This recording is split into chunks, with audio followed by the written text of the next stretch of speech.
Good morning, everybody, and namaskar. I am Swadesh Patnaik. I am the convener of Think Tank. And welcome to 65th meeting of the Think Tank. And I think since ages we have not met physically. But at the last meeting we had in February 2020, when Dr. Ambassador Dr. Malaya Misra was the chief speaker. So during the pandemic period, in all we had conducted 16 meetings online, out of which 4 were condolence meetings and most others were COVID-related topics. Today's topic may be a delightful diversion from those grim, moribund thoughts and deliberations. But this topic is also no less serious. It poses some grave concern on India's position in the emerging world. And we have no other person than Ambassador Shyam Saran to deliver the keynote address. I do not think he needs any introduction. He is a former Foreign Secretary and Padma Bhushan awardee and a well-known face in TV channels and all other media and in the elite intellectual circle of the country. He is known for his straightforward views and poignant observations. Namaskar, sir. Welcome. We have also a panel of speakers of 2 distinguished career diplomats, Ambassador Avasara Beuria and Ambassador Dr. Malaya Misra. Both of them belong to our think tank family. Welcome, sir. Mr. Vivek Patnaik, one of our founding members, friend, philosopher, and mentor, will moderate the discussion and offer his concluding remarks. Welcome, sir. Our most revered president, Mr. Dhiren Kumar Rai, will supposed to preside over this, but I think he is not able to enter due to some technical problems. And I now, I will rather request Malaya Misra to take his place to introduce our chief guest properly, of course, after this. And then, as I find, there are some new faces in this webinar, thanks to Ambassador Shyam Saran's fan following. For their benefit, let me say a few words about Think Tank Odisha. Think Tank Odisha is a civil society forum set up during 2013 with the initiative of late Sudhanshu Bhushan Misra, the former Chief Secretary of Odisha. It constituted an assorted group of retired bureaucrats, professionals, and academicians.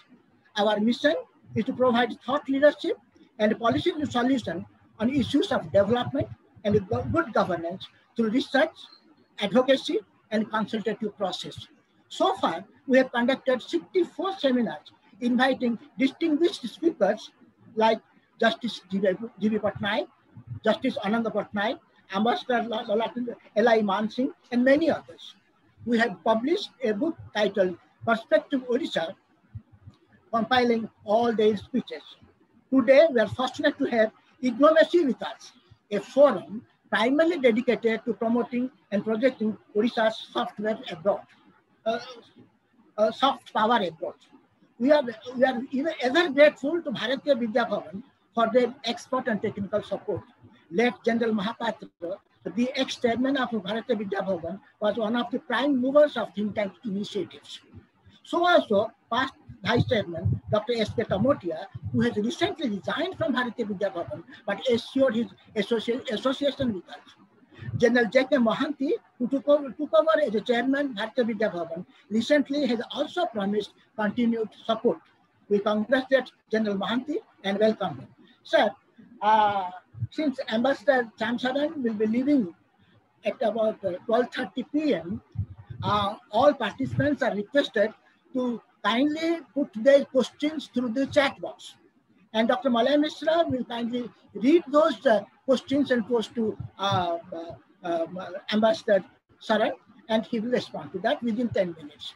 And thereafter, Dr. Malaya Misra will start his deliver his speech, and then, of course, Ambassador Avasara Beuria will also speak. Then after that, 10 minutes will be for again interaction through a chat box only, and then Mr. Vivek Patnaik will give the concluding remarks, followed by voter time. Sir, since I think our President D.K. Rai has not yet joined. He has some problem. So I request Dr. Malayan Mishra to kindly, formally, and appropriately introduce our chief speaker, Ambassador Shyam Saran. Please, Malayan Mishra, sir. Good morning to everybody. It's for me a distinct honor which has fallen on my shoulders now to introduce our distinguished speaker today.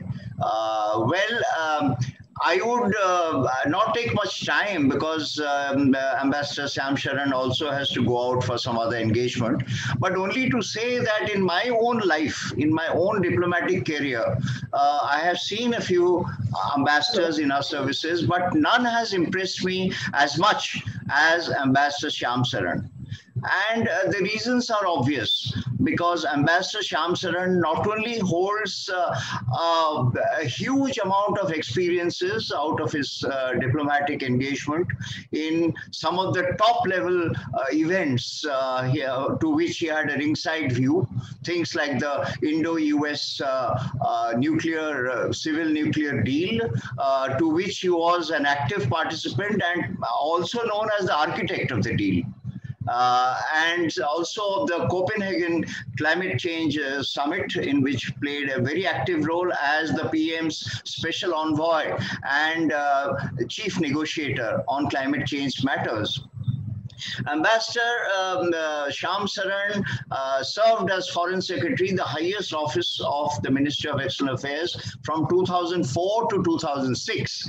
And luckily for me, I had also then come back from my last overseas assignment as a High Commissioner to Seychelles, and I had taken over an assignment which was technically not a part of our ministry, but of the Ministry of Overseas Indian Affairs. And I was a Joint Secretary there, holding charge of the Indian diaspora. And in that connection, I have met Ambassador Saran a few times in his office and otherwise also. And thereafter, I have had some extremely fruitful and interesting discussions with Ambassador Saran. And I feel that the way he makes you understand things is unique, in the sense that he's an institution in himself. He has seen so much, and he has come across so many things, and yet he's so modest about it. One thing which I have learned, sir, from you is your total humility and modesty to keep our diplomatic heads on our shoulders and not be very much sky upward oriented, but be basically grounded in the soil. And that is what I have carried forth in my mission, sir, in my life thereafter, in which I have tried to be as grounded as possible. So I would like to tell you that you are a mentor of sorts to so many diplomats, including me. And today, of course, we are going to have a wonderful engagement with you by way of chats, questions. And I must say that Ambassador Saran is one of our very few foreign secretaries who have been decorated with the Padma Bhushan, which he got in 2011 as for his distinguished public service. Besides holding many appointments in India and also serving as members of various international and regional bodies, Ambassador Saran has been very active in what we call our track 2 talks with our very close neighbors, and he has also a wealth of experience to share on that. So without any further ado, because that only delays a thing and that only brings Ambassador Saran behind, I would like to have this gap between Ambassador Saran and the audience now disappear, and I would request sir, distinguished one of our most distinguished diplomats of all times, Ambassador Shyam Saran, to take the floor and address on this very interesting subject, sir, which is which in a way has been taken from your book, where you write how India sees the world and Kautilya to the 21st century. Which is, I will come to that book later on, sir, after you have departed. But this is basically taken from that. Of course, we have added one part. Maybe you could throw some of your diplomatic insight into that. How do we leverage the states of India into our development goals, and basically strategizing India's future role as an emerging regional power through this instrumentality of the states? How do we do that? So now the floor is open. Ambassador Shyam Saran. Thank you, sir. Thank you very much, Malay, for that extremely warm and generous introduction. I don't think I deserve all the superlatives that you have mentioned in your words of welcome, but I thank you for inviting me to speak to a very distinguished audience. So let me also thank Mr. Patnaik, the convener, and also Mr. Vivek Patnaik, very distinguished civil servant. I'm very honored that he is also present at this meeting. Given the constraints of time, let me get into the subject straight away. I will begin with the second part of what Malay mentioned, which is about the role of states in terms of India's foreign policy. And, you know, Orissa is particularly a state that I have encountered, despite having not been to Orissa except for a couple of times, of all places, when I was in Indonesia. And when I was serving as ambassador in Indonesia, I became aware of the very strong historical and cultural connects that lie between Orissa and Indonesia. You are all, of course, aware of the annual Bali Yatra, which is still even in Bali is still celebrated. And I was amazed to find when I went to Bali on one of my trips, that in one of the villages, they actually claimed that they are descendants of settlers who came from Orissa. And they were people who were very well known for their skills in, dyeing textile. The kind of bandi, sort of dyeing which they do, the tie and dye as it is well known. They said that they had brought this skill with them from Orissa, where they were originally from. And of course, a lot of people would dismiss it. Oh, they have made up this kind of a legend about their origin. But interestingly, later on, there was actually some scientists who carried out some genetic studies and actually found that they were, in fact, had common kind of genes with people settled in Orissa. So there was actually a very strong connection between Orissa and Indonesia. And I believe that in recent times also there has been an effort on the part of the government of Orissa and some of our own retired diplomats to revive that tradition of the Bali Yatra and try to revive some of the connection between Orissa and Indonesia and also Southeast Asia. So I do hope that that is something which is taken forward, because as Malay said, there is this very important role which our states can play, in fact, in advancing India's foreign policy goals and in advancing people-to-people links between India and foreign countries.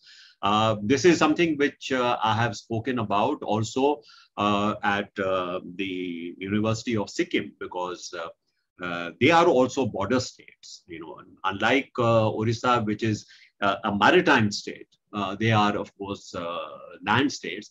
But I also believe that they can form, bridges, connectors with countries beyond, rather than looking at them somehow as, they should be somehow protected from alien forces and should not be should not be exposed to foreign influences. The northeast of India, for example, can play an extremely, extremely important role in terms of our look east policy or act east policy. I think we have to rethink the role of the border states in this respect. So this is certainly a theme which I'm very happy that you would be talking about at this particular forum. But my focus in the remarks I will now be making is really about how the geopolitical terrain is changing and changing very rapidly. And how does India position itself in this period of tremendous flux and change? I think that is what I shall focus on. And of course, let me begin with the pandemic itself, because that's the defining, sort of event of our time. And it is having an impact which we perhaps not fully understand, So when the pandemic erupted last year, there was at least an assessment that this is a disruption, but this is a disruption which will not really change the sort of course of history that was already in play. We will somehow or the other get back to where we were. Of course, there will be some changes, like people talked about the digital economy is going to be accelerated, that we are going to perhaps see much more focus on resilience and looking at reliability rather than efficiency. Many of these ideas were put forward. But now that we are in the second year of the pandemic, and it appears that we may be condemned to have several waves of the pandemic before it comes to an end, I think we have to begin to think of how this is perhaps a more, shall I say, a course-changing event than perhaps we had thought. So in this respect, there is, you might have heard of Margaret Macmillan, who's a great historian from Oxford. She's written about the First World War and its impact. And she says that, we can compare, in fact, this pandemic to other great turning points in history. So she says, France in 1789, when the French Revolution occurred, Russia in 1979, when the Bolshevik Revolution took place, Europe of the interwar years, the First World War and the Second World War, massive changes taking place. So these are all very, very, shall I say, course-changing events in history. And she says the pandemic of 2020 will, in future generations, will also be regarded as one of those course-changing events. So she says that these are all junctures where the river of history changes direction. So I think this is a good way of looking at this change. Now, the issue here is that since we are in the middle of that pandemic itself, it is not very clear once this flood recedes, what will it leave behind? What will appear as maybe the mainstream of history, once the flood recedes? Will there be a completely new direction which the river would have taken? What is going to be left behind as debris by this flood which has taken place? Who will be the winners? Who will be the losers? These are all, in a sense, in flux. We do not know what will be the eventual impact. But even if that is the case, we still have to make certain assumptions. We still have to try and look ahead and see what is likely to happen, and then see where India needs to place itself. So I will be essentially focusing attention on that. So one of the things that we have to first look at is there were certain important changes that were already taking place before the pandemic hit. What is going to happen to them? Are there those trends which are likely to continue, or are they going to be disrupted? Are they going to be reversed? And what is likely to be, the new elements that we have to focus on? So let me just begin by talking about 2 or 3 important trends. One is that even before the pandemic hit, there is no doubt that there was a secular shift which was taking place in the center of gravity of the global economy from what we call the transatlantic, which is essentially, North America and Europe, which was in a sense the center of the world economy. The G7 was the steering committee for the global economy. So if you look at the transatlantic as being the crucible of the global economy, over the last several years, there has been a secular shift of that center of gravity more and more to the east, to the Trans-Pacific, one can call it, comprising essentially of the Asian region, China and India, of course, being both the cause of that shift, but also, in a sense, the beneficiary of that shift. So there is no doubt that the place of action, in a sense, today is really East Asia and South Asia. That is a secular shift which has taken place. Now, in this context, what is the pandemic doing? Now, what the pandemic is doing, to my mind, is actually accelerating that shift. So if you look at, for example, the recovery that China has made from the pandemic, bringing it under control, yes, using perhaps totalitarian methods, but the fact is that it is the first major economy to actually register a positive rate of growth in 2020 of 2% or 2.5%, while most other emerging economies and advanced economies, and this includes India, have seen a contraction in their economies. Also, one would say that relatively speaking, economic activity in Southeast Asia and East Asia has perhaps been less disrupted than has been the case so far in Europe and the North American region. So this relative balance, if you are looking at the economic capabilities and economic prosperity, the relative balance between East and West is accelerating towards more and more towards the East. So that is one trend that we look at, that if we were already seeing the center of gravity of the global economy moving towards the East, it appears, not entirely clear, but it appears that the pandemic has reinforced that trend. So that is the first point I would like to make. The second point is that people are saying that as a result of this pandemic, some of the other phenomena that we found earlier, say the resurgence of narrow nationalism, the sort of dissatisfaction with the process of globalization, the dissatisfaction with, this process of globalization leading to greater income and wealth inequalities across the world. There is less patience with, for example, multilateral efforts, international efforts. It is not only Trump who was saying America first. You see this business of, our country first virtually across the world, and this includes India as well.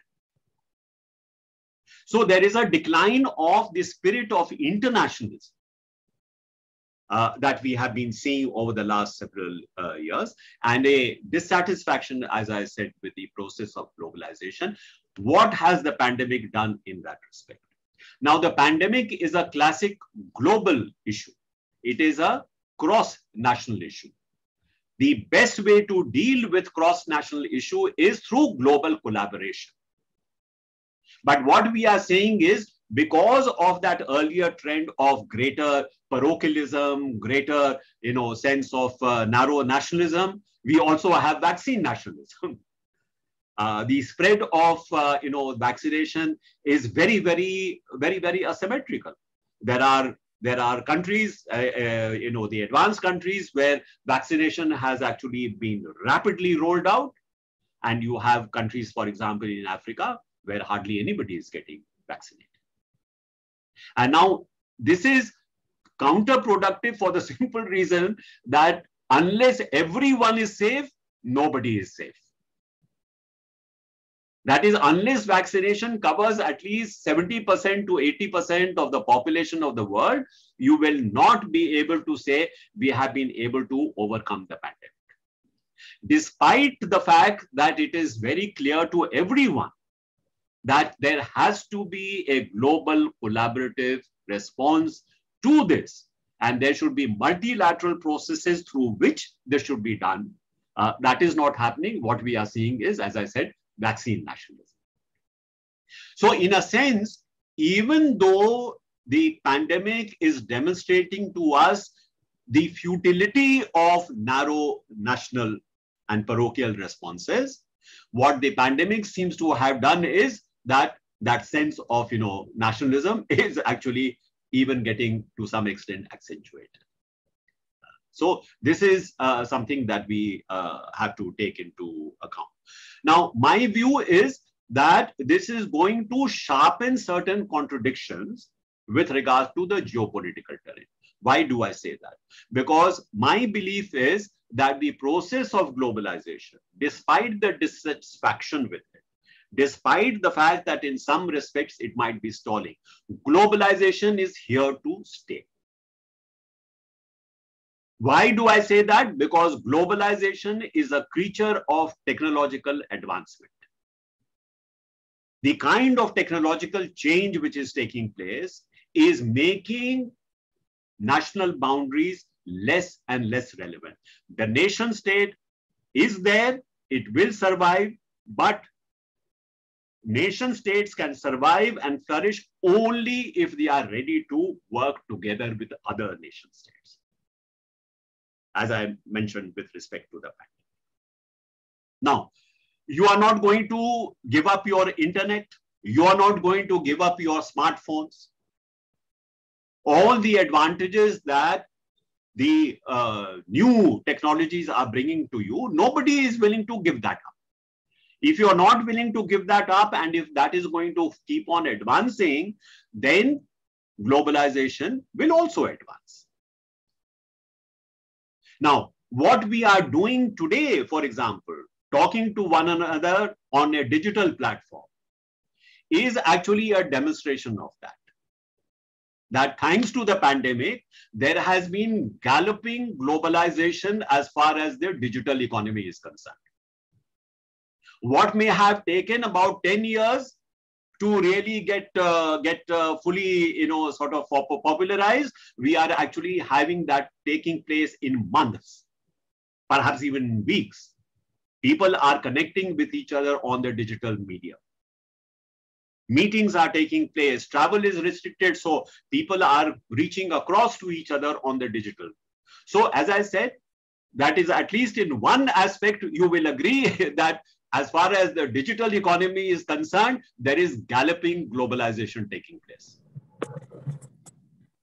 And when the pandemic recedes, my prediction is that the process of globalization that we had seen in terms of, the flow and circular flow of goods and services, of people traveling across borders, you will see that come back with renewed force.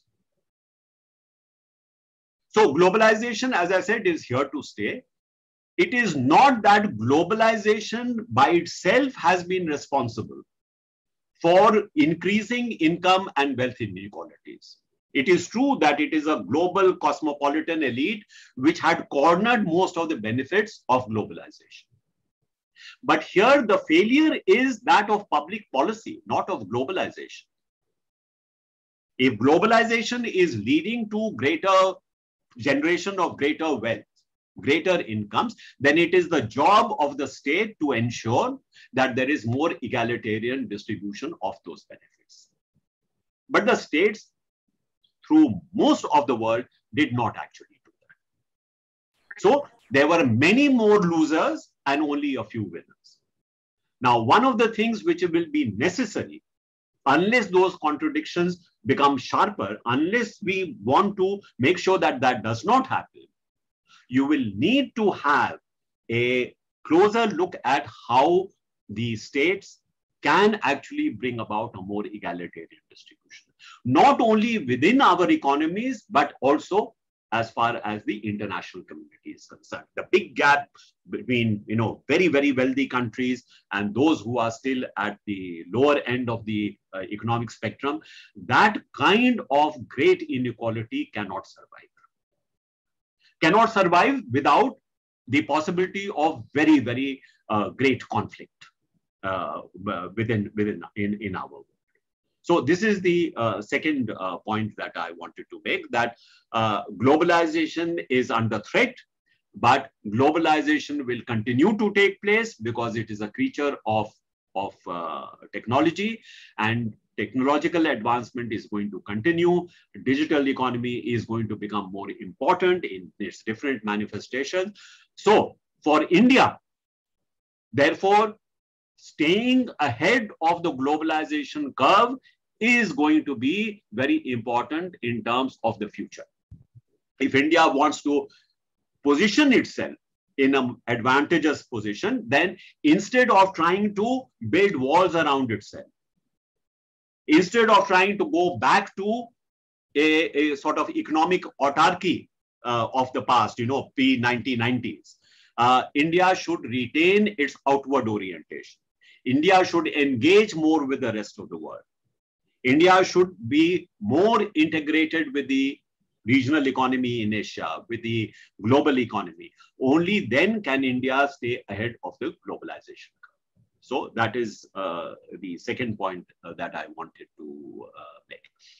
The third point is actually derived from the second point, which, as I said, that what we have seen over the last several years is that the salience of what I call cross-cutting issues, of cross-national issues, of global issues, that salience has been going up.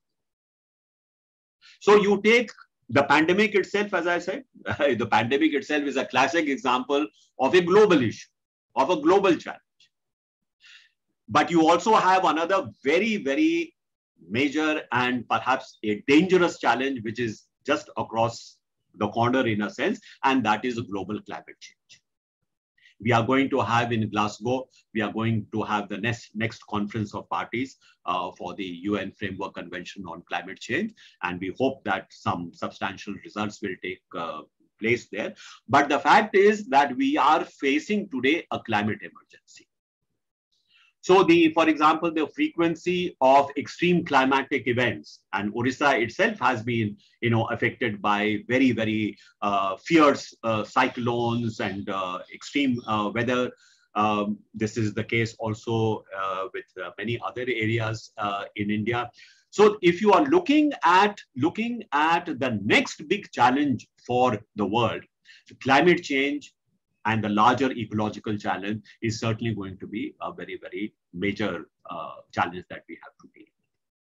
So I'm giving you only 2-3 examples, but there are any number of examples. If we are talking about, the proliferation of weapons of mass destruction, if we are talking about international terrorism, if we are talking about drug trafficking, the trafficking in human beings, all these are global issues.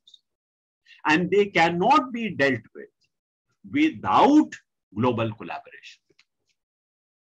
There is no other way to deal with them. If every country tries to resolve it itself, as we see what is happening with the pandemic, it is going to be counterproductive.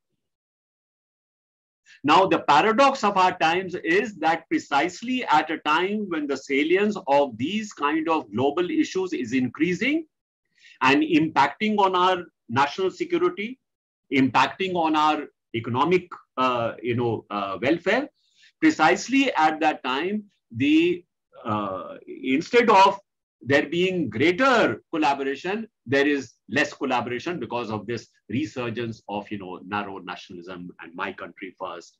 That is if we don't overcome that, that contradiction is going to lead to a lot of conflict.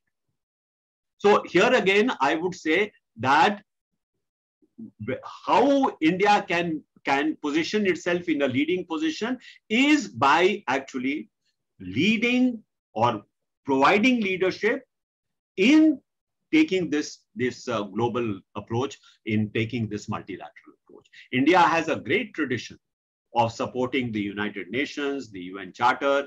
It has played a very, very active role, even as a developing country, on international issues like, for example, the decolonization process, the negotiation of the Universal Declaration of Human Rights, on the issues of disarmament.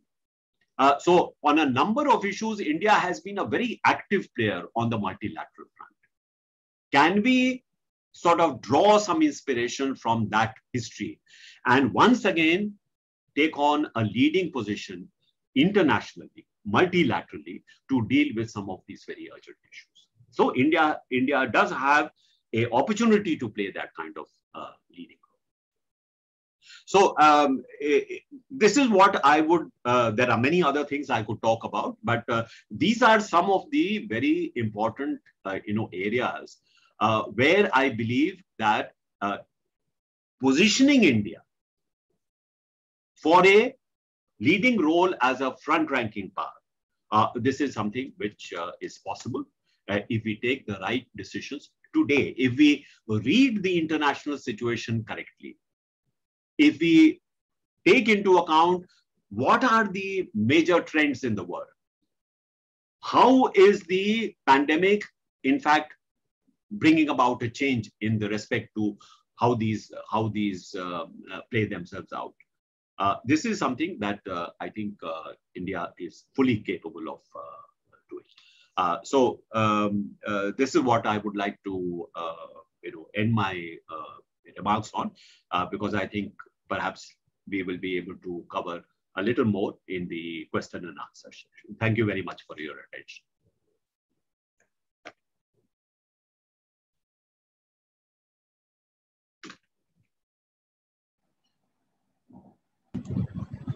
Thank you very much, sir, for extremely thought-provoking and insightful address. It was short but very, very focused.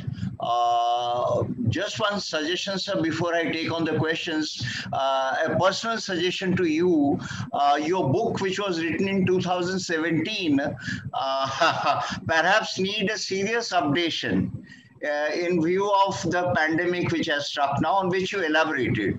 So I think many of the axioms in your earlier book, maybe you could perhaps like to have a new edition of that to come to the market, which I would be very interested in reading, because I have enjoyed this book of yours, How India Sees the World. All that you said, sir, they are very, very important points, and perhaps they could be taken over in a new edition and bring it out in a new form, because as you rightly said, this is a turning point in history where the river has changed course, and may not one course but several courses the river may change. Let me read out the questions, sir. I think I will start being a little selfish by reading out my question first. Sir, this question, my question, I would like to probe you on this. From an Orwellian world, which is George Orwell's world, within which is inside the country, to a Sisyphean world in its neighborhood. The Sisyphean world is a world of doing a lot, but without any result. How does India leverage its foreign policy to straddle both worlds? My second part is, in the context of the Quad membership and an increasingly assertive counter power structure in the emergent Russia-China-Pakistan axis, can India navigate its regional and global aspirations successfully? Thank you, sir. Would you like me to read out all the questions, sir, and you take whatever you like? Sir, you are muted, sir. You are muted. We can perhaps take 2 or 3 questions together. Okay, sir. So the second question is from DP Mishra. And he says, extreme heat is now taking annually a toll of 5 million, which is more than the pandemic. While some countries like India are keeping to its commitments to some extent, developed economies are failing. What should be your advice? Yeah. I will read out the third one, sir. Prachi Das. And she says, can we say that the pandemic is influencing the beginning of a new diplomatic thinking with regard to international cooperation and national decision-making also? Yeah. Shall I stop here, sir? Yeah, okay. Okay. Now, let me take the last question first. What we have found is that the pandemic is, certainly expanding the role of the state. Now, that is quite natural, because when you are faced with a very major crisis, then of course you look to the state to take care of the citizens. So one of the things that will result from this pandemic is an enhanced role of the state in our lives. So what may have been seen in an earlier period as perhaps a shrinking of the state in terms of economic activity, in terms of interference in the lives of people, what we will see is, and we are seeing, that the state's role in terms of economic activity, in terms of social activity, that role is getting enhanced. And even when the pandemic is over, I imagine that the role of the state will remain considerably enhanced, although there may be, as the crisis which recedes, some of the functions taken over by the state might become less, but otherwise the role of the state will increase. Now you will see, for example, in a place like the United States of America, where in fact there is some suspicion of the state, and there is much more freewheeling kind of capitalism. There also, if you look at the size of the stimulus packages which have been actually launched by the administration, they are unprecedented. So the state is, whether we like it or not, the state's role in the economy is greatly being enhanced, even in countries where actually the role of the state in the economy has been generally a subject of suspicion and resistance. And this is happening across the world. It is not just, in this country or that country. So what we are going to see is an enhanced role of the state. Now, the question that will arise is a more powerful state going to be a predatory state, or is that state going to be a more caring state? That is it going to use its enhanced role to extend greater benefit and welfare to the people, or is it going to use that increased power to, in fact, become more powerful vis-a-vis the citizen? When we are talking about, for example, a surveillance state, that, because I need to keep track of you, because otherwise, I won't be able to control the pandemic, the various kinds of, instruments which are being used to basically monitor the activities of citizens. Is this going to become a state which is, as I said, a predatory state that keeps on accumulating more authority and more power in its hands without accountability?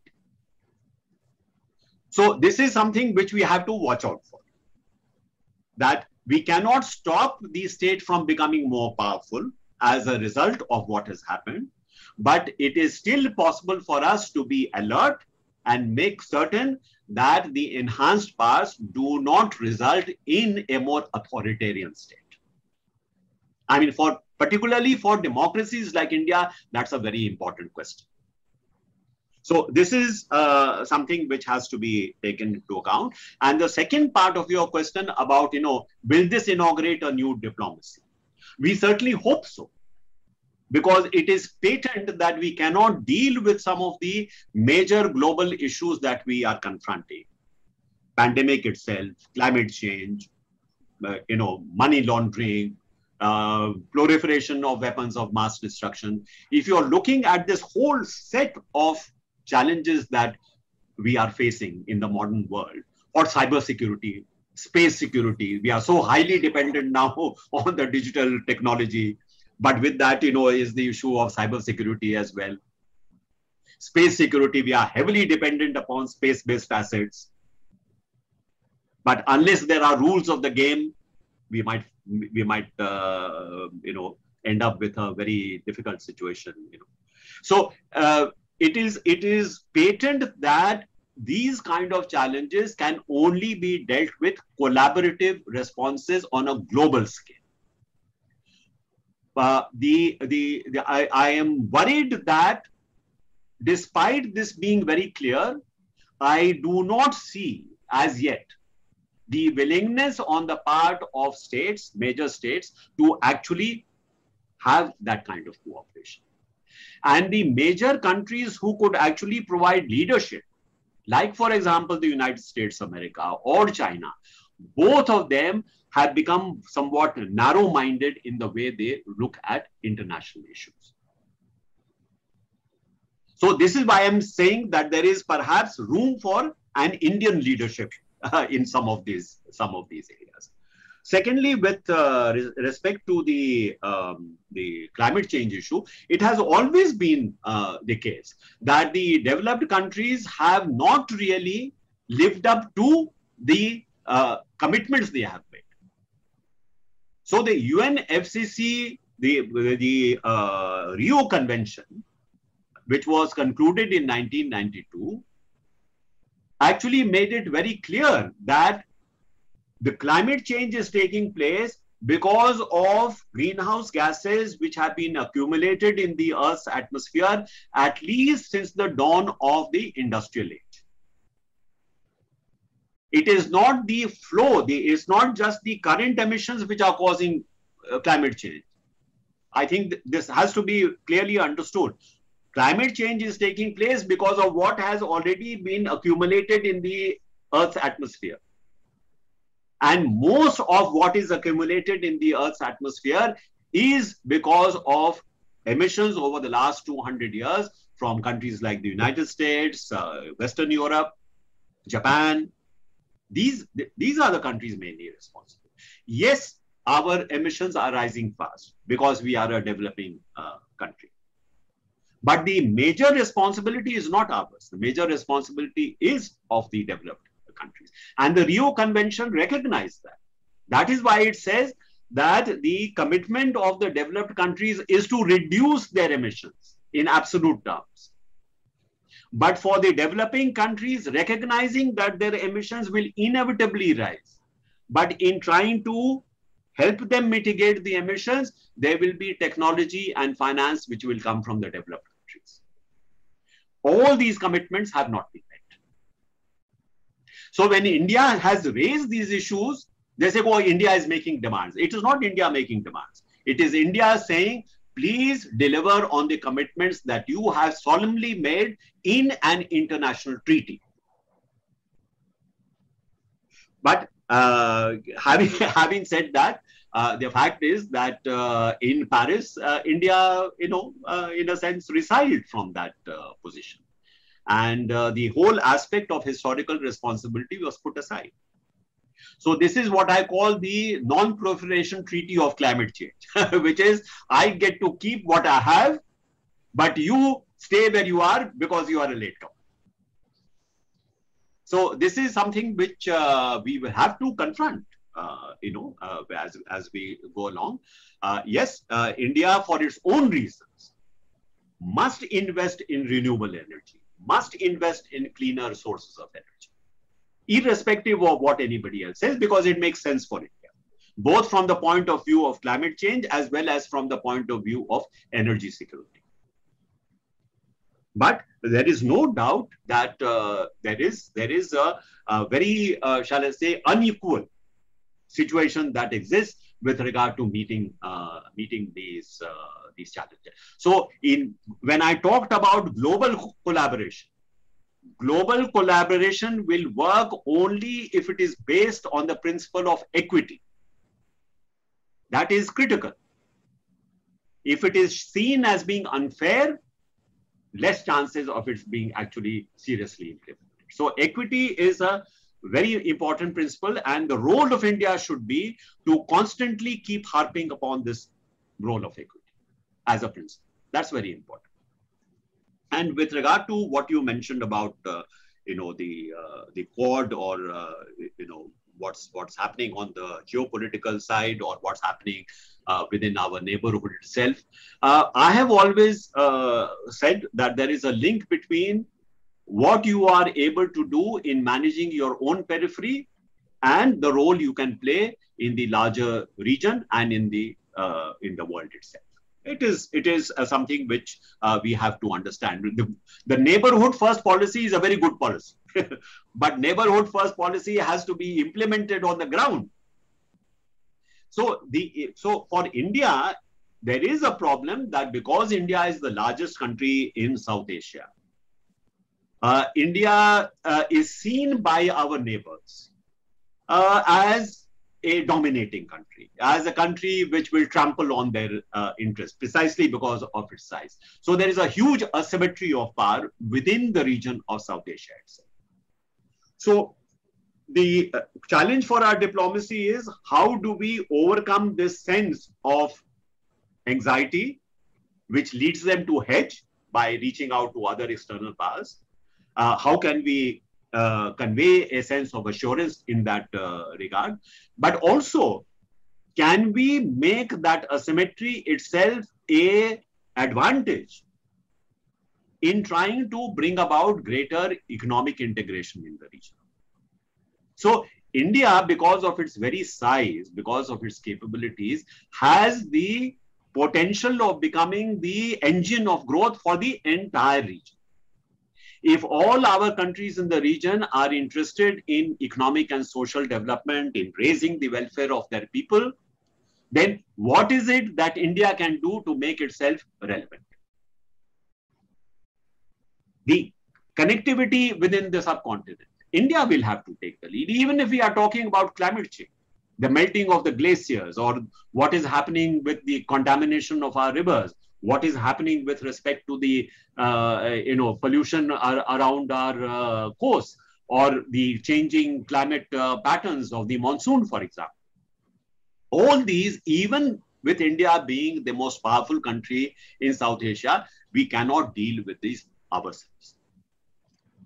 But you can give the lead in respect of how South Asia can in fact respond to these climate change challenges. So how do we position ourselves as an engine of growth? How do we take the lead in helping other South Asian countries deal with some of the cross-cutting challenges that I mentioned? Cybersecurity, for example. None of our neighbors have any capability with regard to cybersecurity. Even though we are not the most advanced, but we are still very substantial capabilities. Can we help with them with that? So there are a number of things that you can actually do to be a kind of a security provider, to be a provider of economic benefits to your South Asian neighbors. So that is one way in which you can try and settle your own periphery before you then play a more important role regionally as well as globally. And in the context of regional role and the global role, what we have to recognize is that there is not just a military or security pillar, there is a very important economic pillar. So I have criticized India not joining the RCEP, the Regional Comprehensive Economic Partnership, which is the largest trading arrangement in Asia. Why have I said that? Because I believe by not being part of that, you have put yourself at the margin of the regional economy. And you cannot play a very expansive role from the margin. So you have to work on both fronts, on the economic front as well as the security front. So this brings me to the last point which you mentioned about China. The biggest challenge for India going forward the next 10 years, 20 years is in fact the China challenge. And how do we respond to the China challenge? Now, in that respect, there are only two instruments. I mean, I can simplify it by just mentioning these two elements. One is there is no alternative to building up your own economic and security capabilities. No alternative to that. For that, you need to be able to get back to a high growth rate trajectory. You have to start growing again at the rate of 9 to 10% per annum. Then you begin to shrink the gap between yourselves and China.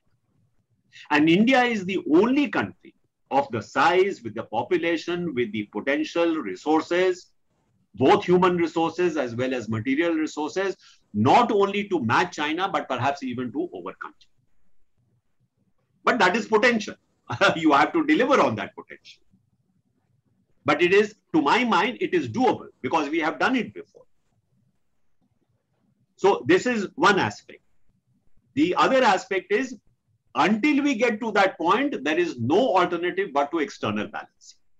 That is, you work together with those countries, those partners who have as serious concerns about the unilateral assertion of power by China as you have. And so the Quad is really a response in that respect. It is external balancing. Now, we have to understand this. The closer you get to forming tighter alliances, not only alignment, not only partnership, but you start going towards alliance, you must be prepared for the shrinking of your strategic autonomy.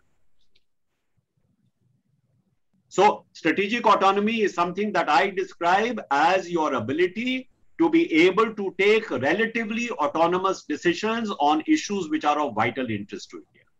Those decisions should be taken in Delhi. They should not be taken in foreign capitals.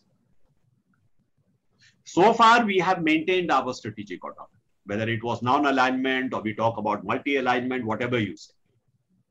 But we should also recognize that if in the pressure of security, situation evolving, if we get more and more into a tighter relationship, say within the Quad, then you must be prepared for some shrinking of your strategic autonomy. So from that point of view also, it is absolutely essential that you must single-mindedly focus attention on developing your own economic and security potential, which, as I said, we are eminently capable of doing. So let me end here, and I'm sorry I will have to leave in a few minutes, but it has been a great pleasure having this opportunity to talk to all of you. And also, I enjoyed the question and answer session. Thank you, Malay. Thank you, sir. Thank you, sir. Our president is present. I think he may like to say one or two before Ambassador Shyam leaves. Okay. President, sir, D.K. Sarai. He could not enter earlier due to some technical problems. Yeah. He's there. Yeah, I'll unfortunately I'll have to leave in a few minutes. So if we can, yes, if we can, sir, D.K. Rai, sir, please unmute. Hello. I think he is not able to. Okay. Hello. Okay. Okay, please, anyway, please convey my very warm regards to him. I'm sorry that we didn't get a chance to interact, but thank you very much, Malay, and thank you, Mr. Patnaik, for inviting me. Vivek Patnaik may also speak as well, sir. Thank you, sir. Thank you very much. Thank you. Thank you, sir. Thank you very much. We'll meet again, sir. Maybe in Puri. Yeah, thank you. Thank you very much. It has been a pleasure. We are enriched today. Thank you. Thank you very much. Thank you. Thank you, Mr. Patnaik. Thank you very much. Very nice meeting you again. Thank you. Thank you. Thank you, sir. Thank you. Thank you. So now you should request Mr. Malay Mishra to continue. Sir, yes. Dr. Malay Mishra may please deliver his speech. All right. Okay. Let me continue from where Ambassador Shamsaran left us. Of course, he evoked more questions than he answered. I would like to go from his book, first of all. His magisterial work, this book. People who have not got it, please read this book to have a feel of the strands of Indian foreign policy as they have come from ancient times, from the times of Kautilya, of which he makes copious references, to the present times, how foreign policy has been practiced in the colonial times and before independence and post-independence up to the present, and what is his futuristic assumptions for India. Now, Ambassador Saran made a lot of very interesting observations on globalization, for example, and the use of digital technology, and therefore building a paradigm of how to eventually bridge the gap between the rich and the poor nations, which perhaps is getting more and more unmanageable over time. Of course, he, as a pragmatic diplomat, has left it at that. He won't like to go into hypothesizing, basically leaving the kind of paradigms open for any kind of hypothesis to be drawn by any of us. But I think the obvious conclusion which one gets out of a kind of hearing of Ambassador Saran today makes it very obvious that the pandemic has not only brought us to a brink of a dynamic disruption in our societies, but we still have to find a way out, how to go from here. Even on the vaccination policies, the government of India is still not very clear, and we are still awaiting a third wave. In the meanwhile, we have let tourists wander all over the place in touristic places, which now the Ministry of Home Affairs is giving a rethink how to again tighten rules. So we are proceeding by fits and starts. And time is not a luxury for us anymore. As Ambassador Saran makes it very clear that the world is going through some very, very tumultuous changes, and we have to adjust very fast. I mentioned that this book was written in 2017, which perhaps needs basic revision, because there he does not obviously talk about the pandemic. The pandemic only appeared at the end of 2019. But he does talk about pandemics as a global, global issues to be tackled. What he calls the cross-cutting issues. Like you mentioned about the proliferation of WMDs or international terrorism or cyber security or space security. But I would like to build into it poverty. There can't be a better, phenomenon which we can observe now in the increase in poverty, gigantic increase in poverty, and making that gap between the rich and the poor so wide, which is now perhaps at its widest. This gap between the rich and the poor, both individually, nationally, regionally, and as well as in the corporate world and in other worlds also. This poverty idiom is playing out so severely that I think we are forced to look at the poverty syndrome, if I may call it, in a very, very different way of how we should do it. And what Ambassador Saran pointed out, that this lends the state to assume greater roles and becoming a more benign state or a more welfare driven state, that has to come to play. And in that, the citizens like we, perhaps think tanks and other civil society bodies have to play a major role in building up that atmosphere on how to persuade the state to do more for the society than it has done so far. For example, I would say how the Indian state under the current government has become more and more corporatized. how they are looking more and more privatization, and in the process how they are alienating the poor so badly that we need to again bring the poor in some way or the other, not by doles, not by stimulus, but in a structured way, integrating them into the national economy. Otherwise, this growth, what he talked about, this 8 to 9% growth with which India needs to have to come out of the Chinese spiral, which will become a chimera for us. We'll be nowhere. We'll continue to have negligent growth, and because we are losing out nearly 80% of our population, which are now reduced to poverty in India. Now, how do you generate these manpower, these resources back into your economic, structured economic fold? No more of informal economy. How long shall we go on an informal economy situation? We have to now take the economy to greater heights, and that is how India could take a new shape in the emerging dynamic. Now, let me see if I can answer a couple of questions. Of course, these questions were meant for Ambassador Saran, but let me see. There is one gentleman, Vinod Chandra Patnaik, I suppose, Vinod Chandra, and he says, how to tackle our population explosion, internal enemies and external enemies, and tussle at our borders. Well, this was a question which I had asked, the second part of this question, how to tackle our internal and external enemies. Of course, it's obvious that our internal enemies are proliferating in the way of a very, very obvious polarization of the society and various other polarizing tendencies, the communalizing tendencies, what we are seeing at the moment. I think these are vicious tendencies of the society which have to be tackled somehow or the other. Otherwise, we are drifting into a no man's land where India is not going to be taken seriously. And India's image is going to have a free fall like it is happening now. India's image in the external world is having a free fall at this time.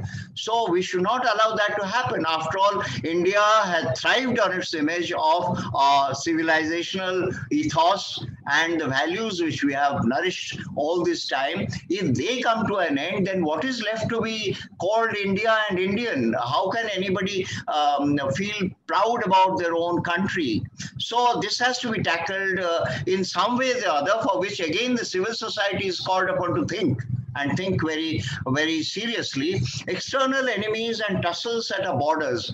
I am afraid in this present conjuncture, which we see, in which we are suffering on our northern border, our neighbor which is virtually sitting over our heads, and on the western border, our neighbor with whom we haven't been able to go any length. These are, I would say, even more menacing than the pandemic. Because pandemic may go away after some time, but these hostilities may last for longer period. Why is this hostility coming about? I think because they want certain concessions from India, which India is not prepared to give. For example, Pakistan wants that we revoke Article 370, which the Indian government has refused to do. So Pakistan has brought this as a condition to the talks, to resuming the talks, that if India doesn't do this, then we will not resume our talks with India. We'll continue to have this kind of a static relationship with India. But this kind of, in today's dynamic world, nothing is static. It goes on. There is obviously terrorism, there's obviously cybersecurity, there's obviously cross-border terrorism. All these things will happen. So we cannot live in a static world anymore. And of course, on the Chinese front, the way they have come and nearly taken some of our parts on our northern border, perhaps with a strategic motive to finally repudiate completely our previous agreements on the LAC and go to redraw the border for China. I think that is a part of Xi Jinping's very, very assertive, arrogant, jingoistic policies insofar as India is concerned, and that also spreads across the spectrum to other countries also. So this is I think my observation on that. I don't know whether there is any, yeah, Prasanna Kumar Das, whether there is any other similarity between the culture of Bali and Odisha, like filigree cuisine. I think this was more meant for Ambassador Saran. Excuse me, sir, can you put these questions to the later second lot? There is another 10 minutes there for question answer. Can we postpone this so that Ambassador Beuria can just yes. I think I will now wind up by saying that just taking on from where Ambassador Saran left, we are into a different world, we are into a new world, and we need to look at various options which are available to us, and we have to see everything clearly and accordingly proceed along a very, very path which brings India to a good light and brings India the leadership role which it has always coveted. Thank you very much. And now I would request Ambassador Beuria to kindly take over. Thank you. Thank you, Ambassador Malamisha. After a brilliant presentation by former Foreign Secretary Mr. Shyam Saran and Ambassador Malamisha, I don't think we have many things I can add to whatever they said. But there is one thing that we are all talking about, a new world order, but we don't know, we don't have an idea what shape it will take. So there is something very uncertain, very unpredictable. That's because the situation all over the world has taken a new turn for the last few years, particularly when Trump came to power.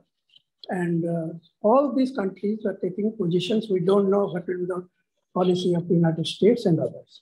So can we go to our past though, and see if we can learn something to make our policies, to start policies, and perhaps the leverage of states will depend on how the future unfolding itself. Now, coming to the point, I know a few of us here, we grew up in an undivided world, divided world. It was East-West, rich North, poor South, Warsaw, NATO, so on and so forth. But this period, which continued till 90, from 1945 to 90, had one good benefits we got. That is, there was a balance of power. But that, with the fall of Berlin Wall and disintegration of Soviet Union, we came to a situation known as unipolar world. Now there, also, you see, there was opposition to that, because the mighty United States with its military and economy, people couldn't raise their voice, but there was regional groupings like ASEAN, NAFTA, to meet the requirements, that is, a unipolar world is not most suitable for all of us. Now, along with this, there was a liberalization and globalization after 1990. Unipolar world and liberalization and globalization. Now, liberalization and globalization changed the whole economic pattern. The relationship between two countries or globally was more for internationalism and more for understanding each other. And the main area in a foreign policy, which emphasized not only of India and others, is trade, commerce, and investment. Now, after that, while this situation was consolidating and trade, commerce, investment globally was appearing to be the reality, there came a situation when American meltdown, economic meltdown started. Now, when that meltdown, that United States was not only affected, it impacted the whole world, including India. Now, against this backdrop, we have to see the few other things also. We had in the past, during the Cold War, had a role to play through the non-alignment. Whether it was a good policy or bad policy, we don't know. But India played a major role in world affairs. Now that we have to see whether we can learn something from that. or we can learn after the globalization and liberalization, because globalization and liberalization though lifted millions of people above the poverty line, but it also widened the gap between rich and poor, which Mr. Shamsaran was hinting at. Now, against this, as I said, the American meltdown impacted all of us. Now then, another thing that has come while this was going on, there is the rise of China. Now, China is a strong power now, militarily speaking, economically speaking.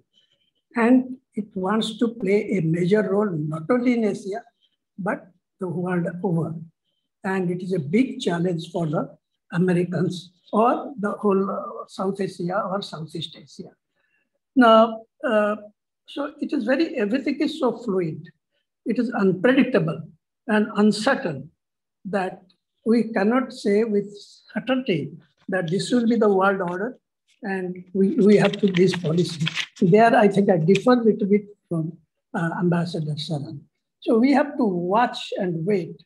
And maybe for the time being, we have to meet the challenges as it is unfolded, as bilateral relationship, multilateral relationship unfold themselves. Now, this situation also has some impact on the states. Now, leveraging states for branding or and having some role in the foreign affairs is too early to say unless we know what shape the world order is taking and what the Indian positioning is. Even now in India, our positioning is not very clear. We want to deviate from the past, but in the present, what situation it is going to face and what policy it will have, we have no idea. Now, in this background, I think the leveraging the states is a hypothetical thing now. Let us see, previously in foreign affairs and the foreign policies, some states of India have some role to play. But they were political. The Tamil Nadu politics also influences our relationship with Sri Lanka. Bangladesh policy influences our Bongo. So these are the issues, when foreign policies are made, bilateral foreign policies relationships were made, they were, influenced by these factors. But what we are talking about is actually in economic, trade, and investment. These are the things probably why we want states to play some role. In this case, there are other countries who have started doing it. Recently, we received a delegation by Vietnam. Now, Vietnam delegation was a very powerful delegation. They came with the chief minister, equivalent to chief minister of a particular state, with a trade delegation. And they told us that, they have identified, the Ministry of Foreign Affairs in Vietnam had identified Odisha as a best place to have trade and investment for Vietnam. Maybe because of its geographical location, maybe for other reasons. But it's a different story that no interest was shown by the authorities concerned here, but it is there. So we have to see what sort of a situation will evolve, and then only we can talk of, we talk of the positioning of states. Now, in between also, there is a COVID-19. It shattered societies, it disrupted economics, and there was a new thing known as a different supply source. So whether it is China or a few other places, they were the supply chain of supply goods. And many of our trade investment are depending on those. Suddenly we cannot change this. We have to depend and see, unless there is an alternative, we cannot take any decision. So economic supply source, the rise of China, economic and military power, and aspiring the major role in world affairs, all depends on how things will be revealed in future. And for the near future, we have to have our relationship on the basis of what is the present situation. This is what we saw during Trump period, that all countries separately, they first, they have to change their foreign policy to a little bit rather than going on. Let us hope that Biden they will come with new policies, and probably he is going to restore the Obama policies internationally and bilaterally. Now, there's two other points which Ambassador Saran said. I will add only one. Actually, future international cooperation, along with trade investment also, so dependent upon three sectors or three positions. One is, of course, he said climate change. We need global cooperation in climate change. There is no doubt about it.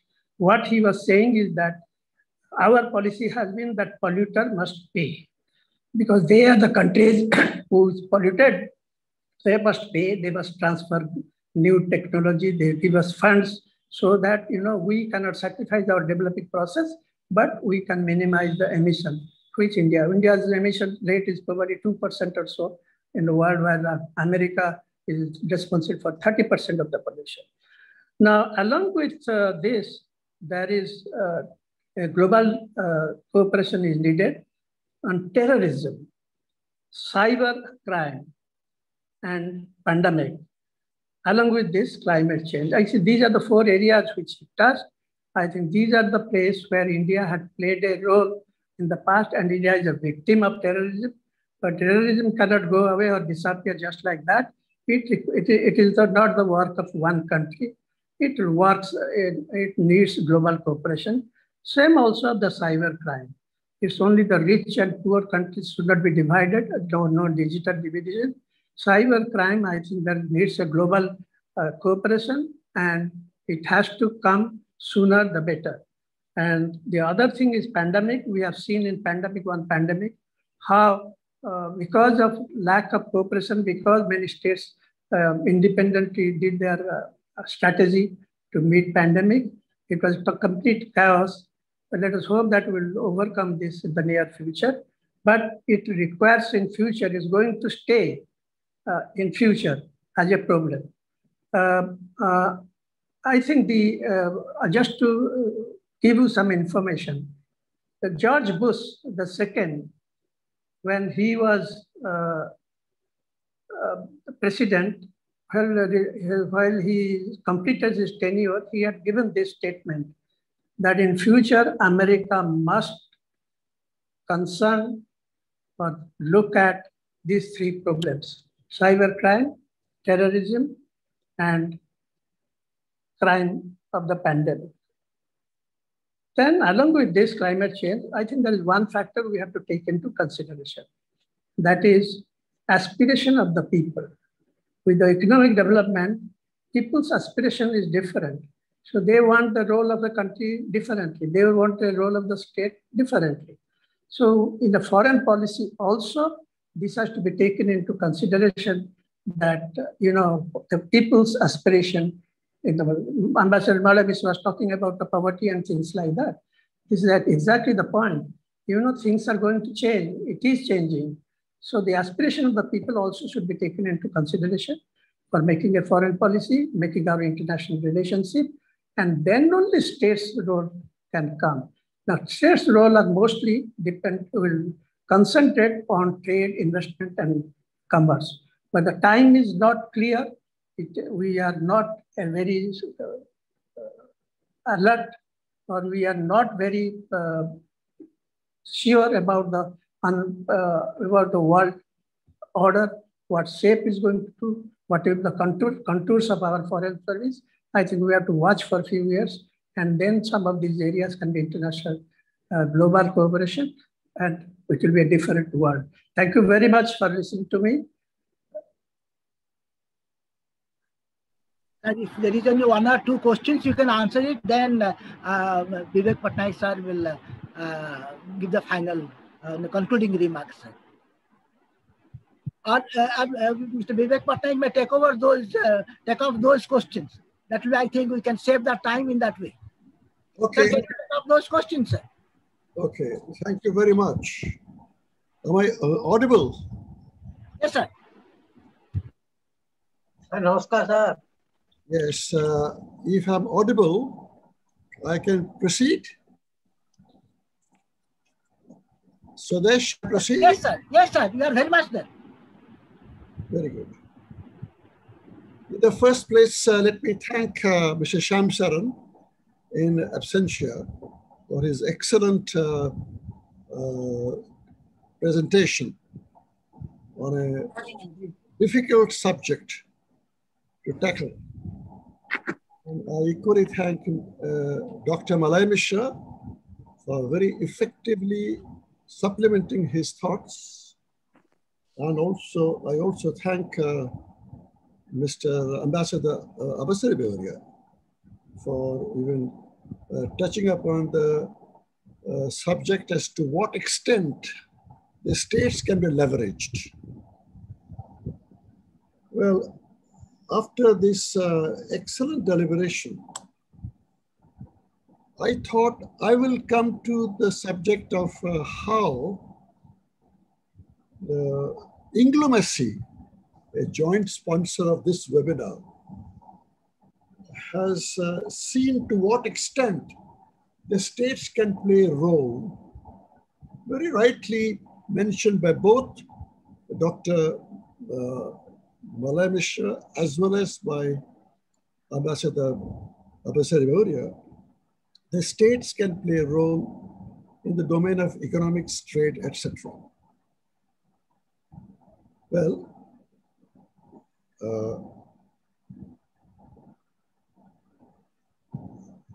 Odisha is an Indian state, and this Inglomacy is an informal group of people who are trying to promote Odisha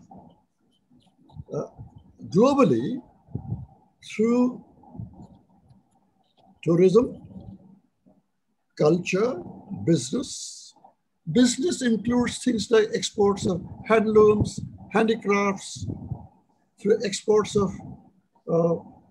even agriculture products in particular, like turmeric.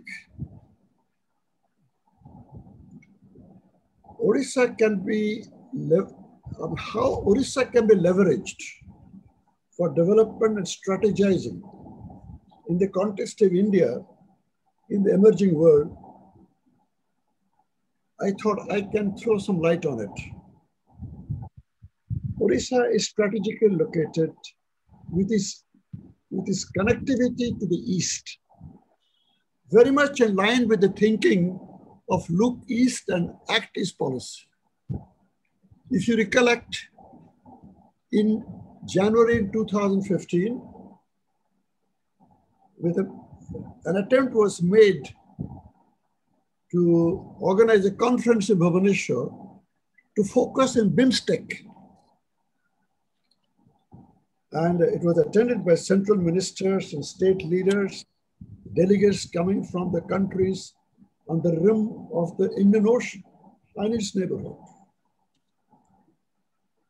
Well, in this context, let us try to understand, and very rightly Shamsaran mentioned related to Odisha's presence or Odisha's culture being present in Indonesia.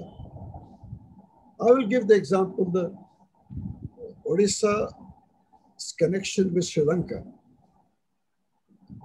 Well, we all know the King Vijaya migrated to that country from erstwhile ancient Kalinga region with the historical background of Dantapura, Kandi, and relic of Lord Buddha.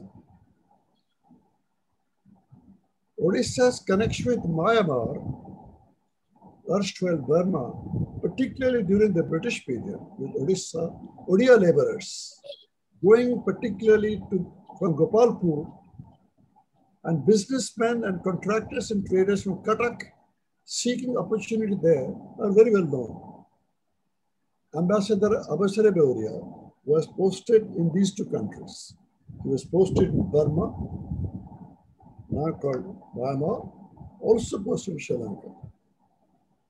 He has developed contact with Sri Lanka as the president of the Buddhist Society.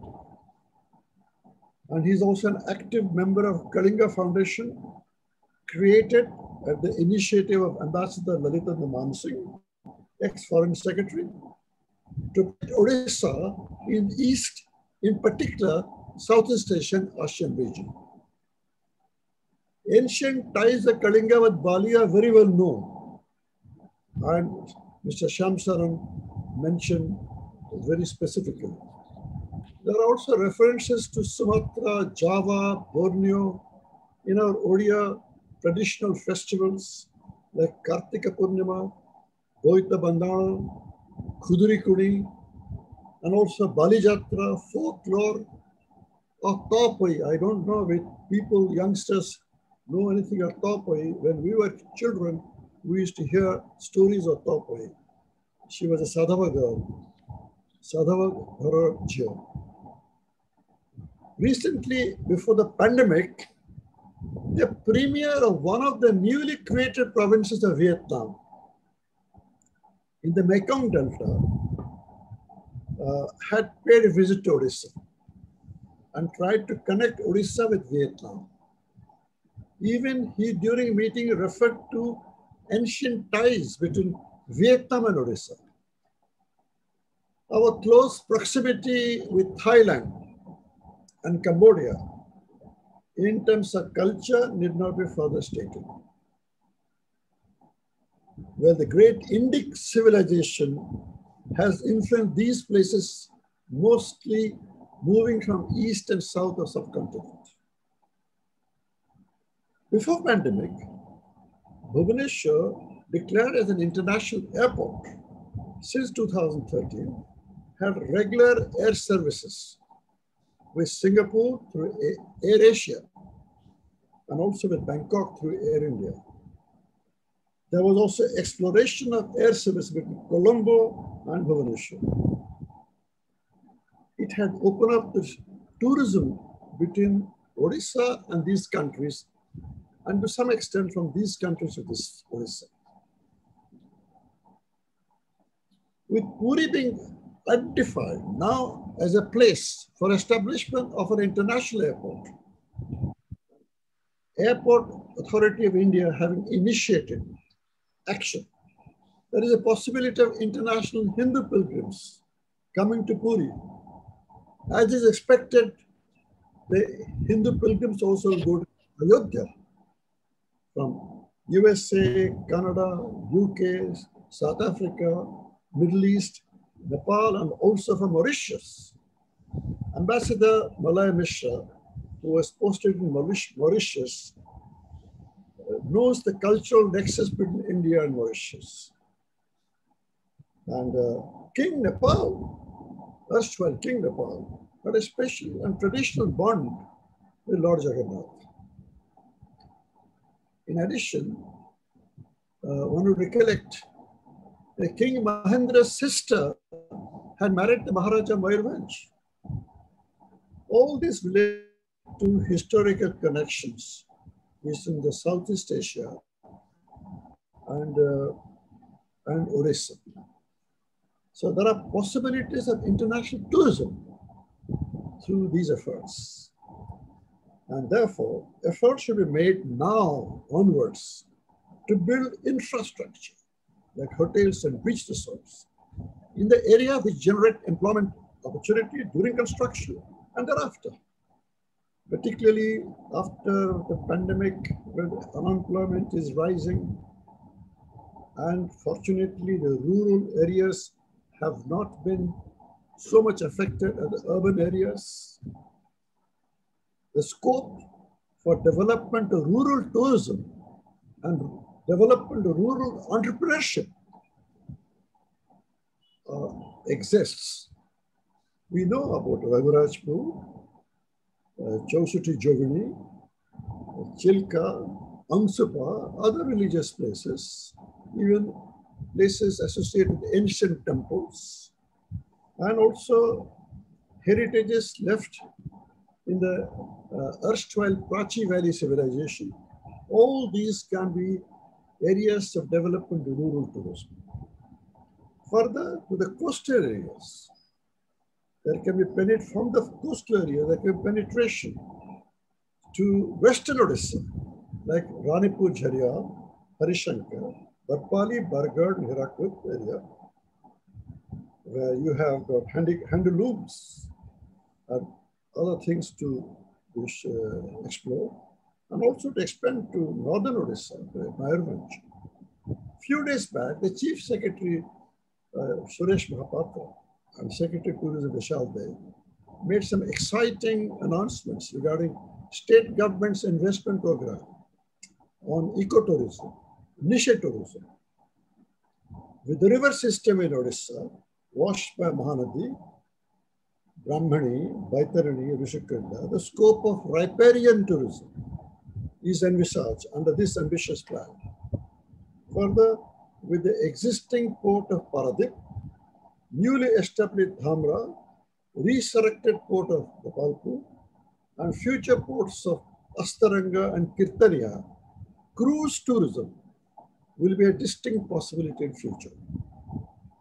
EPICOL and Ernest Young, having identified 17 heliports and 16 airports in the state, taking advantage of existence of airport facilities created during the British days, and also due to efforts of ex-Maharajas. Rural tourism can be a source of attraction even for international tourists once these airports are rebuilt and made functional. Most of them are in derelict conditions. In this effort, Jharsuguda Airport, which was actually built during the Second World War by the British, were lying unkept, uncared for. Thanks to the effort, joint effort of Odisha government and Government of India, when Mr. Jugal Mahapatra was Chief Secretary, and late Sri Guru Mahapatra, the brilliant officer who died of COVID recently, when he was the chairman of Airport Authority of India, the Jharsuguda Airport was rebuilt and made fully functional for commercial air transport. With the gradual expansion of railways to Bolangir through Nayagad from Jatni, connectivity to Keonjhar and Baripada, rural tourism can flourish. I have purposely not stated or highlighted regarding scope of mineral-based metallurgical industries in the state and other allied industry, about which everybody is aware of their prospects and their problems. Well, during the pandemic, what extent these major industries will return is a big question. And I would not like to dilate upon it. That's not been the competence of diplomacy.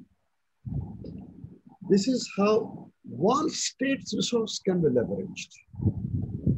I've just touched upon very briefly, and the strategies can be developed to make states play a big role in India's position.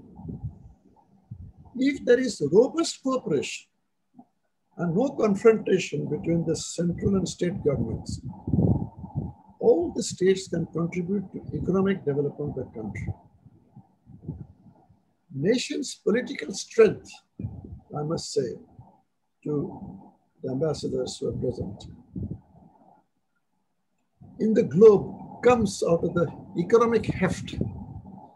Very rightly, Mr. Shyam Saran kept on repeating on it. History is replete with such examples, starting with the British Empire, America's rise, the dominance of Russia, now ascendancy of that of China. Even before the 17th century, Britain was only a country of fishermen. America was, in the 18th century, was merely a conglomeration of European settlements. In 19th century, Russia was as economically backward as India. Even in the 20th century, China was struggling. In our own lifetime, we have seen China's meteoric rise in the 21st century. History has shown how civilizations have risen, declined, and finally perished. The great Egyptian civilization, the Greek civilizations, mighty Roman Empire, the British Empire, Austro-Hungarian Empire, Ottoman Empire, Kaiser Germany have risen and collapsed. The last 100 years we have seen vanquished Germany and Japan have resurrected.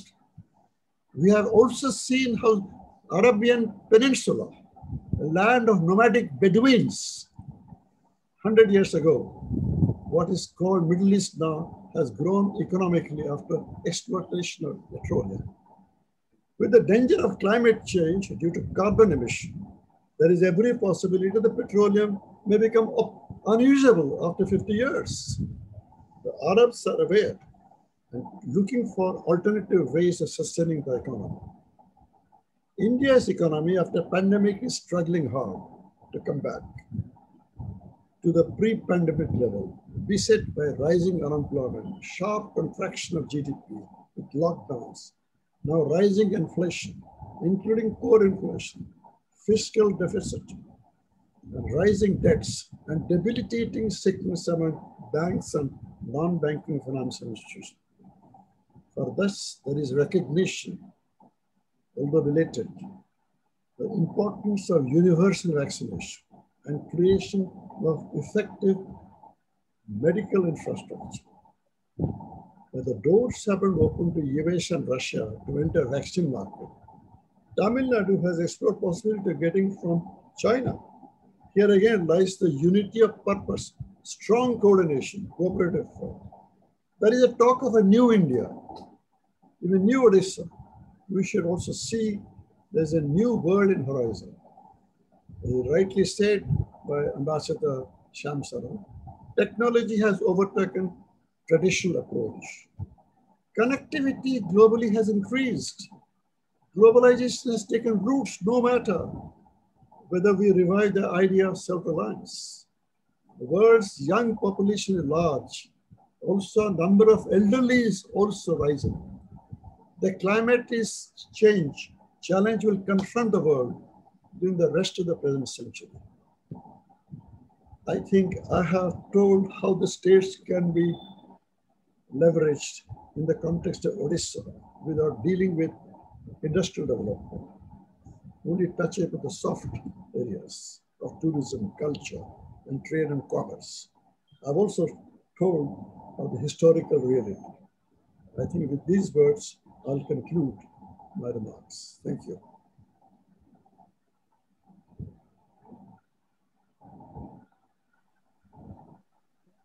Thank you, sir. I think Ambassador Beuria has raised his hand. Will he say something, sir? It's okay. It has been answered now. Okay, then. Thank you, sir. Thank you. And Brigadier Mr. Patnaik.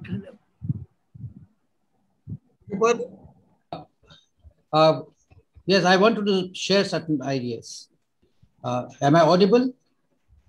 Mr. Swades, am I audible, please? Yes, yes. Okay.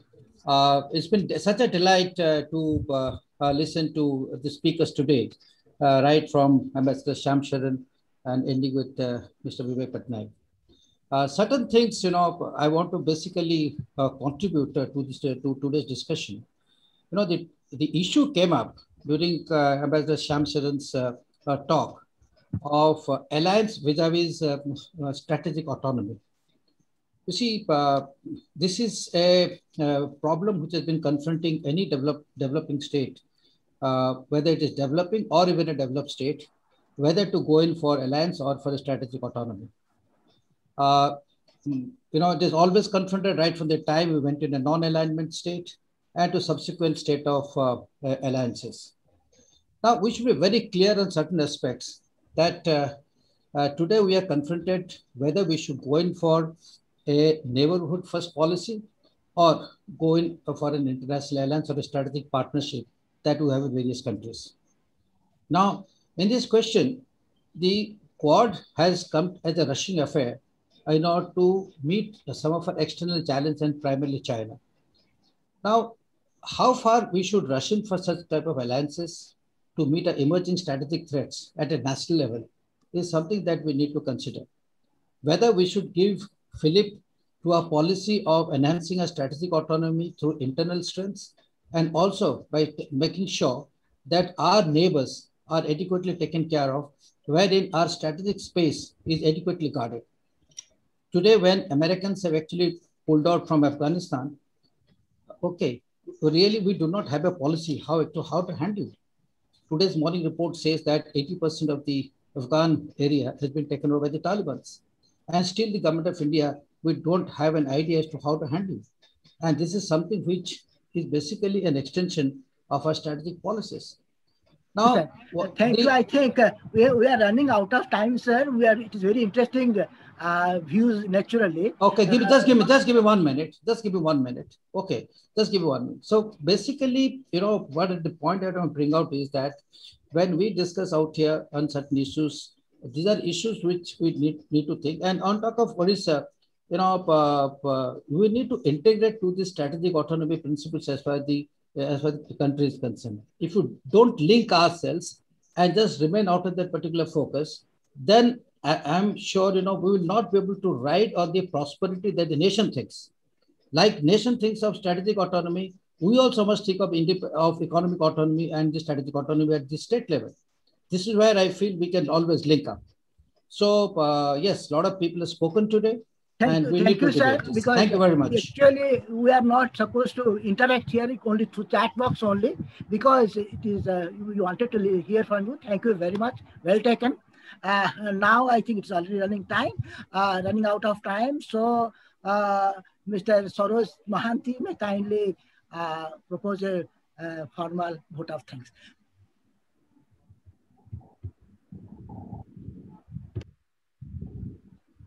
Are you able to hear me? Am I audible? Yes, yes. Yes, sir. Okay, as Sudesh Babu already said, that it is almost 2 hours. So we have exceeded the time and then people are all tired. Today we have 45 participants. In our standard of think tank, it is a record. And basically, we had planned to take advantage of Ambassador Shyam Saran's visit to Bhubaneswar, and we had imaginatively made the topic as India in the emerging world. But as the discussions grew, Ambassador himself went to a different topic because of the pandemic, and he covered many things, not as India in the emerging world, but talking about pandemic, globalization, narrow nationalism, things like that. We are indeed very, very grateful to him in absentia that he could give so much of his time to us and spoke nicely. And that was mainly possible because of Dr. Malay Mishra. He could bring him, he could arrange everything. In fact, at the start of the webinar, Sudesh Babu's daughter explained to him how this Zoom facility has been created, how do you go to a chat box, what are the things to be done. We are indeed grateful to Sudesh Babu and his young daughter for the nice arrangements they have made. In fact, I should mention about one person who is not here, but who contributed a lot for holding this webinar. And she is Professor Sujata Mangaraj of Bharatiya Vidya Bhavan. She helped Sudesh Babu in all these facilities. And of course, our Sadiq Babu from Bharatiya Vidya Bhavan is there. So we are grateful to them for these facilities. Then as the ambassador went on talking, he nicely spoke about many things, and we thought each subject would have been a topic for a webinar, like how the shift has taken place from transatlantic world to Asia Pacific world, and how pandemic is going to change the things, and spoke about climate change, then spoke about the globalization which cannot be avoided. And then ultimately, in answering a question, he actually spoke about how India should tackle the Chinese threat. In what he said, in a word, or rather in a sentence, he said, we should come back to our growth trajectory. That means India should grow at 8 to 10%. Then only we can face Chinese. There were a lot of questions to him, and probably his answer was in one line. Gentlemen, basically speaking, China's GDP is now 4 times ours. Average Chinese is 4 times richer compared to average Indian. And then average American is 6 times richer compared to average Chinese. These are the simple facts.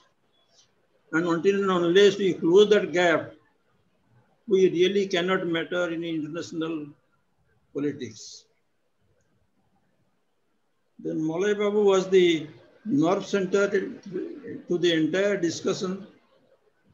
He also took upon himself to answer the questions that were posed to the ambassador. And we are grateful to Maulay Babu for all the time he has given for us. He was all the time talking about ambassador's book, How India Sees the World. In fact, he showed us a copy of that book. He is so much enamored of the ambassador that he spoke that he is one of the best ambassadors of all times. And then P.S.A. Padma Bhushan Award. Ladies and gentlemen, because very few ladies are there.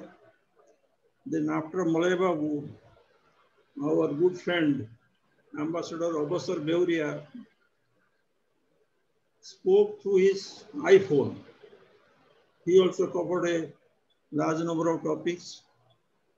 And then our friend, philosopher and guide, Mr. Vivek Patnaik, he was supposed to summarize all the discussion, but while doing that, he also went with his favorite topics, like how Odisha should play an important role in tourism.